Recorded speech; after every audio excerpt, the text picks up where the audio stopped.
pessoal, tudo bem com vocês? Eu sou a professora Carla Rangel, do canal Simples Assim Matemática. Essa videoaula nós vamos falar sobre função do primeiro grau. Função do primeiro grau é um assunto assim que tem muita coisa para se falar. Então, se a gente for fazer uma videoaula falando sobre tudo de função do primeiro grau, ela vai ficar muito extensa. Então, a gente vai dividir em partes. Essa é a parte 1 sobre função do primeiro grau e inscreva-se no canal e ative o sininho para você receber as notificações das próximas videoaulas, dando continuidade a esse assunto, função do primeiro grau.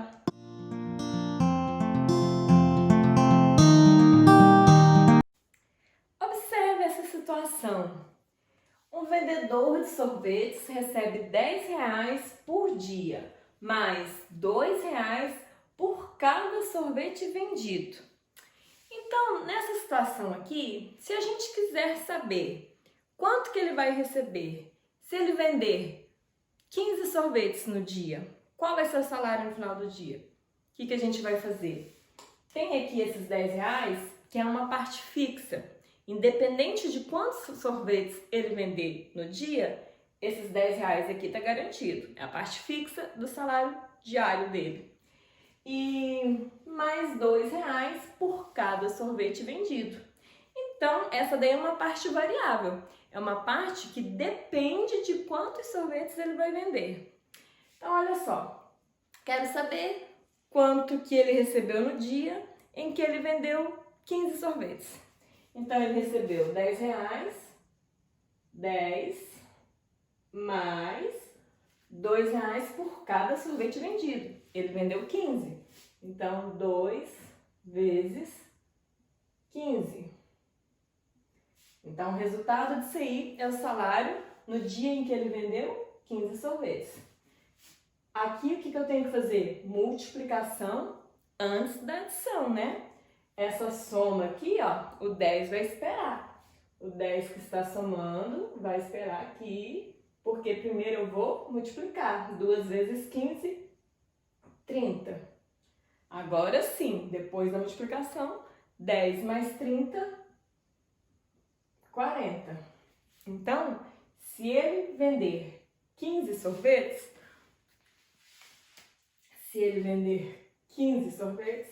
o salário dele vai ser R$40 naquele dia. R$40. Bom, e se eu quiser saber quantos sorvetes ele tem que vender para ganhar R$70? Então, o que eu vou fazer? Eu preciso saber quantos sorvetes, é o inverso dessa daqui. Quantos sorvetes ele tem que vender para que o salário do dia seja R$70? Então, eu vou fazer o seguinte, já que eu não sei quantos sorvetes ele precisa vender, eu vou colocar no lugar da quantidade de sorvetes, X. Poderia ser Y, poderia ser A, poderia ser B. Vamos usar o X para que você... Na maioria dos livros, você vai encontrar X. Às vezes vão aparecer outras letras. Bom, vamos lá. O salário dele é R$10 fixo, mais R$2 vezes a quantidade de sorvetes vendidos. E no caso, a gente não sabe qual é essa quantidade. O que a gente quer saber é quantos ele tem que vender para que o salário seja R$70.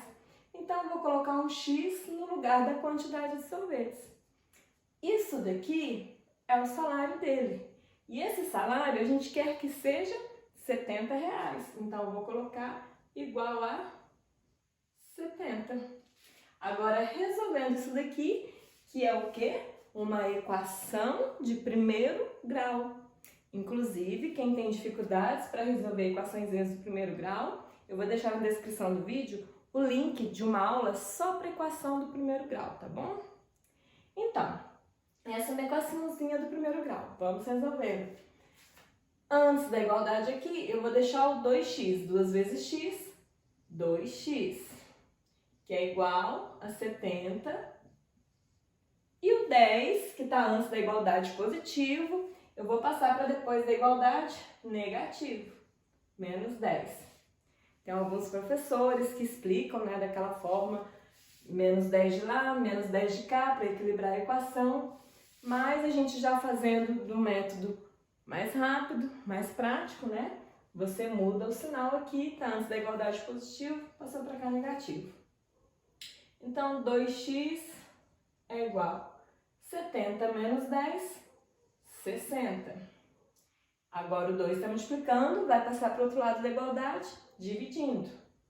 X é igual a 60 dividido por 2.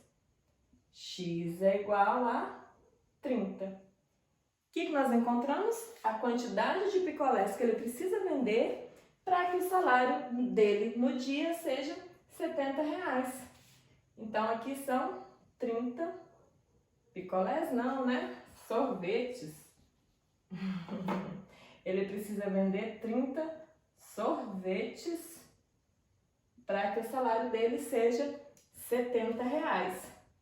A gente vai usar essa situação aqui ainda para falar mais sobre a função do primeiro grau.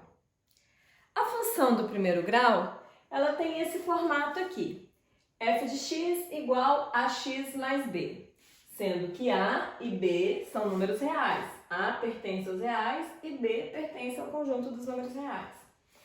O f de x também pode ser representado por y, né? Então, poderia ser assim, y é igual a x mais b. Então, um polinômio de primeiro grau representa aí a função afim ou função do primeiro grau. O y vai ser a variável dependente.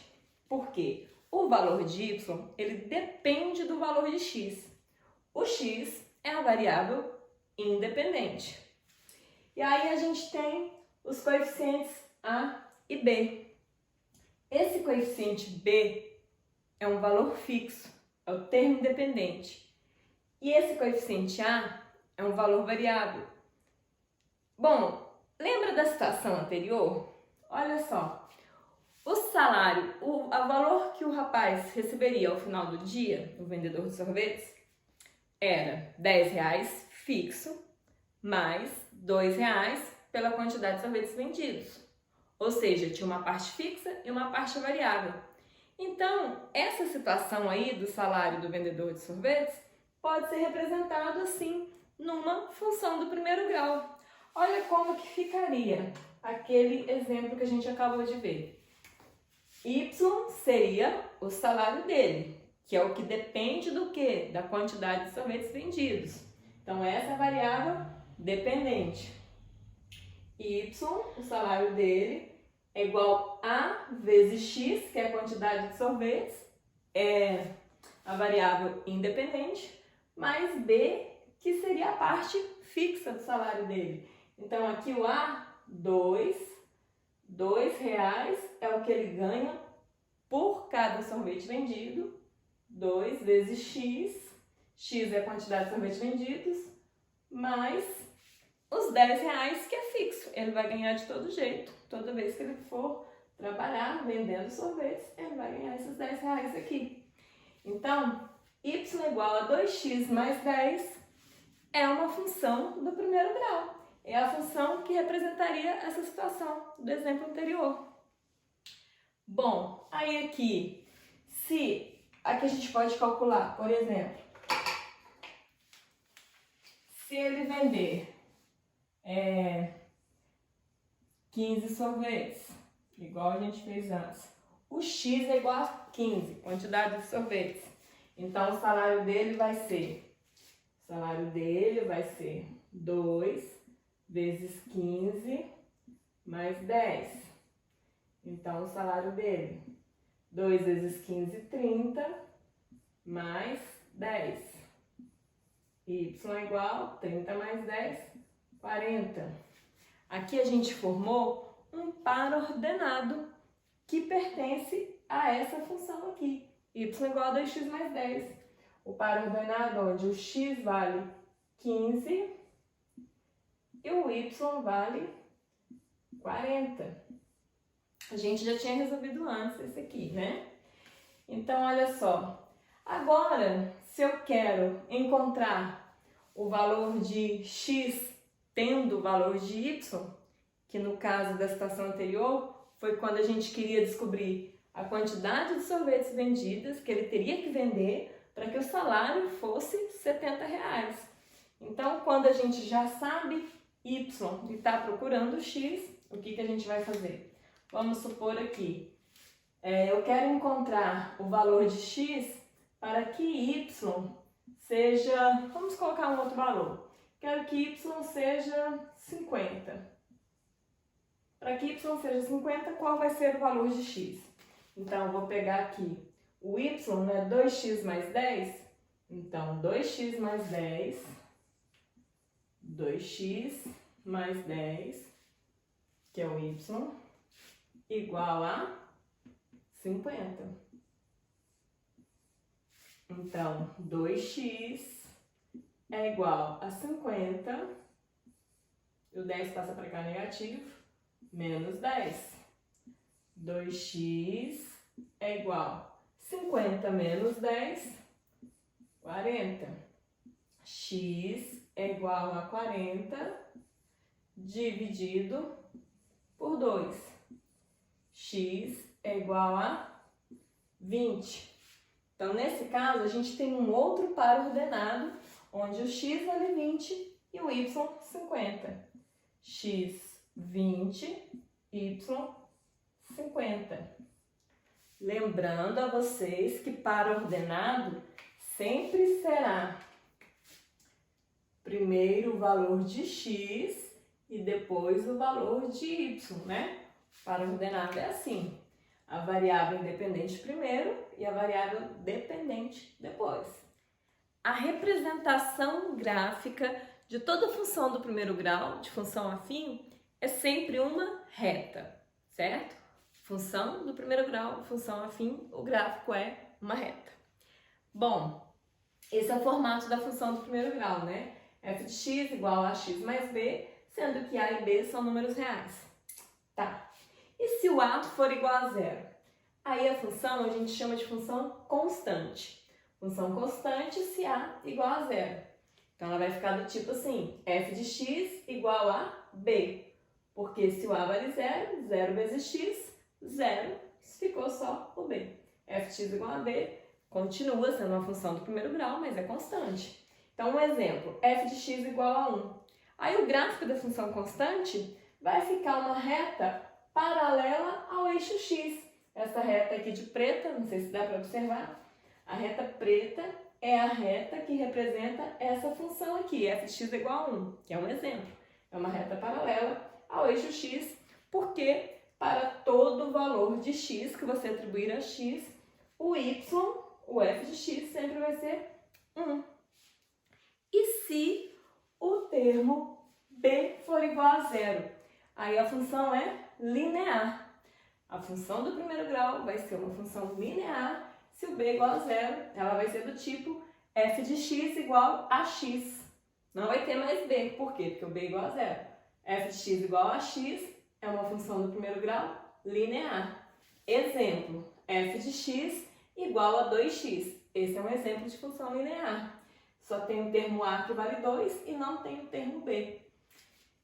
O gráfico dela sempre vai ser uma reta que passa aqui, ó, no centro do plano cartesiano, ou seja, na origem do plano cartesiano. Esse ponto aqui, o x dele vale 0 e o y vale 0. Então, o ponto de coordenadas 0 e 0 é chamado de origem, né? Origem do plano cartesiano é o ponto 0 e 0. E aí, a função linear sempre vai passar nesse ponto aqui. Nesse caso aqui, ó, tá vendo que o x vale 1 e o y vale 2. Porque se eu substituir o x por 1, 2 vezes 1, 2. Então, ficou x1, y2. Quando x vale menos 1, o y vale menos 2. Se eu substituir o x por menos 1, eu vou ter menos 2. 2 vezes menos 1, menos 2. Então, quando x é menos 1, o y é menos 2. Aqui a gente tem dois pares ordenados que pertencem a essa função, que gera essa reta aqui no gráfico, certo? Agora vamos falar sobre raiz ou zero da função, que nada mais é que o valor de x que torna a função igual a zero, certo? Então, se a raiz é o valor de x que torna a função, olha, a função é igual a 2x menos 6, nesse exemplo. Então, se a função tem que ser igual a zero, para mim encontrar a raiz, eu vou pegar a função aqui, que é 2x menos 6, e vou colocar igual a zero. Eu poderia ter colocado aqui, né? Substituindo f de x por zero, zero igual a 2x menos 6. Mas é a mesma coisa, então colocamos 2x menos 6 igual a zero. Agora a gente vai resolver essa equaçãozinha de primeiro grau aí. Vamos isolar o x aqui. 2x é igual a 0 mais 6, 6. X é igual a 6 dividido por 2. X é igual a 3. Pronto. Então, 3 é o valor de x que vai tornar a função igual a zero. Olha, se eu substituir o x lá por 3, 2 vezes 3, 6. Menos 6, 0. Então, esse é o valor de x que torna a função igual a zero. Esta é a raiz. Vamos colocar aqui o 3 é a raiz ou o zero da função. E significa que nós já temos um ponto que pertence a essa função aí, um par ordenado, que é x3, y0. Ou seja, a raiz ou o zero da função, graficamente, é o ponto onde a reta corta o eixo x. O ponto, aqui ó, eixo x. Quando a reta cruzar o eixo x, essa é a raiz da função. Então, já vou até marcar aqui no gráfico que a gente vai fazer dessa função que a gente pegou como exemplo. Ela passa no ponto 3 a 0, né? Então, aqui ó, 0, 1, 2, 3. Então, x3 é aqui. Ela passa aqui no ponto x3, y0. Vai cortar o eixo x aqui. E como que a gente vai fazer para encontrar mais um ponto que pertence a essa função? A gente poderia substituir um valor qualquer de x aqui, resolver e descobrir o y dele, né? Seria mais um ponto. Mas tem uma outra maneira bem fácil de você achar um ponto aqui. Esse menos 6, que é o valor da variável b, esse aí, ele é o y do ponto onde a reta corta o eixo y. Então, significa que, vamos colocar aqui, quando o x vale 0, o y é o coeficiente b. Quando x vale 0, o y é o coeficiente b. Porque quando x vale 0, a reta vai cortar o eixo y. Então, a gente já tem mais um ponto que pertence a essa reta, que é x0, y menos 6. Então, vamos lá colocar esse ponto aqui no gráfico. x0, y menos 6. Menos 1, menos 2, menos 3, menos 4, menos 5, menos 6. Então, é aqui o ponto. Ligando esses dois pontos, eu tenho a reta que representa esse gráfico. Lembrando que, para a gente obter uma reta, precisamos apenas de 2 pontos. Se você tiver 3, 4, 5 pontos, você vai traçar a mesma reta se esses pontos pertencerem à mesma função. Você vai encontrar a mesma reta, mas você precisa de no mínimo 2. Então, vamos traçar aqui a reta que representa essa função que a gente pegou de exemplo. Ligando os dois pontos.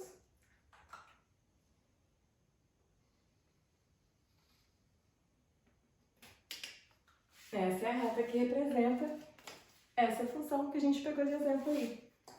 Eu quero que vocês observem também, além de lembrar que o coeficiente b é o ponto onde a reta corta o eixo y. Então, x vale 0 e o y é o coeficiente b, menos 6.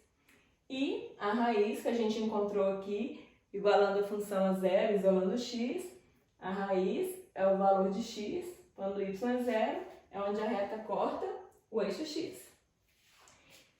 Quero falar também sobre a função crescente e decrescente. Função crescente, quando a reta, tá vendo? Ó, a reta da esquerda para a direita, ela está subindo. Ou seja, os valores de x estão aumentando e os valores de y também. A reta é crescente. Como que eu sei que a reta é crescente? Olhando o valor do a aqui, ó. Então, quando o a é maior que 0, quando a é um número positivo, maior que 0, a reta é crescente. Ela vai ser assim, ó. Aí, ó, reta crescente. Quando a é menor do que 0, quando a é negativo, a reta é decrescente. Assim, ó. A reta vai ficar assim, decrescente, se o a for menor que 0, se o a for negativo. Se o a for positivo, a reta vai ser crescente. Simples assim. Pessoal, temos muita coisa ainda para falar sobre função do primeiro grau. Em breve eu vou postar mais um vídeo sobre função do primeiro grau. Por enquanto, se você curtiu, deixa o seu like aí, curte, dá um joinha, se inscreva no canal e ative o sininho para receber a notificação das próximas aulas, tá bom? Beijo para vocês!